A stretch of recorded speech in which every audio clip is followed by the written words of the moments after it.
Budget கூட்டத்தொடர் September 8ஆம் தேதி வரை நடைபெறும் என்ற தகவல் தற்போது கிடைக்கப்பட்டிருக்கிறது. சபாநாயகர் தலைமையில் நடைபெற்ற அலுவல் ஆய்வுக்குழு கூட்டத்தில் இந்த முடிவு எடுக்கப்பட்டிருப்பதை தற்போது அண்மை செய்திகளாக பார்க்கிறோம்.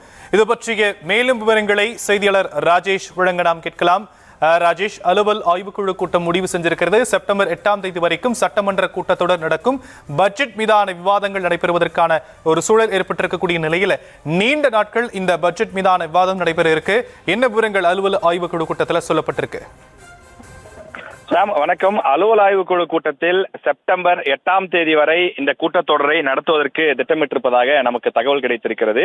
இன்னும் ஒரு 15 நிமிடத்திற்குள் சபாநாயகர் அதிகாரப்பூர்வமாக செய்தியாளர் சந்திப்பை நடத்தி அந்த தேதி, எந்தெந்த தேதியில் எந்தெந்த மானிய கோரிக்கை நடைபெறும் உள்ளிட்ட அந்த விவரங்களை எல்லாம் அறிவிக்க இருக்கின்றார்.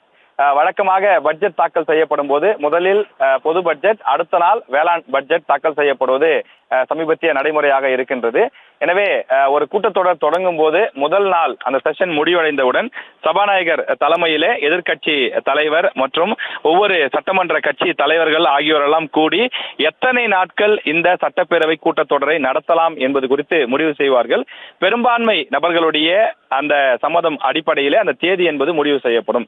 எனவே வரக்கூடிய செப்டம்பர் 8ஆம் தேதி வரை இந்த பட்ஜெட் கூட்டத்தொடரை நடத்துவதற்கு ஆளும் கட்சி முடிவு செய்து இருக்கக்கூடிய நிலையில அது இந்த அலுவல் ஆய்வு குழு கூட்டத்திலும் பேசப்பட்டிருக்கின்றது.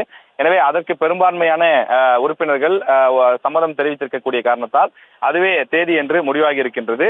அதே நேரத்தில் திமுக, பாமக உள்ளிட்ட கட்சிகள் இந்த தேதி போதாது, இன்னும் கூடுதலாக சில நாட்கள் நடத்தப்பட வேண்டும்.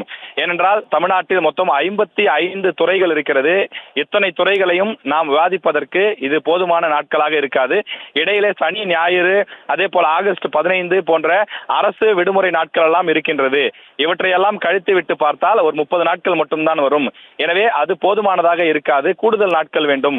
ஒரு 50 நாட்களாவது நடத்த வேண்டும் என்று கேட்டிருக்கிறார்கள். ஆனால் சபாநாயகர் தரப்பிலே சொல்லக்கூடிய விஷயம் என்னவென்றால், காலை மாலை என இரு வேளையாக கூட நாம் நடத்தி கொள்ளலாம். எனவே இப்போதைக்கு இது போதும், தேவை ஏற்பட்டால் அதற்கு ஏற்ப கூடுதல் நாட்களை நாம் நீடித்துக் கொள்ளலாம் என்று ஒரு உத்தரவாதம் கொடுத்திருப்பதாக நமக்கு தகவலாக கிடைக்கின்றது.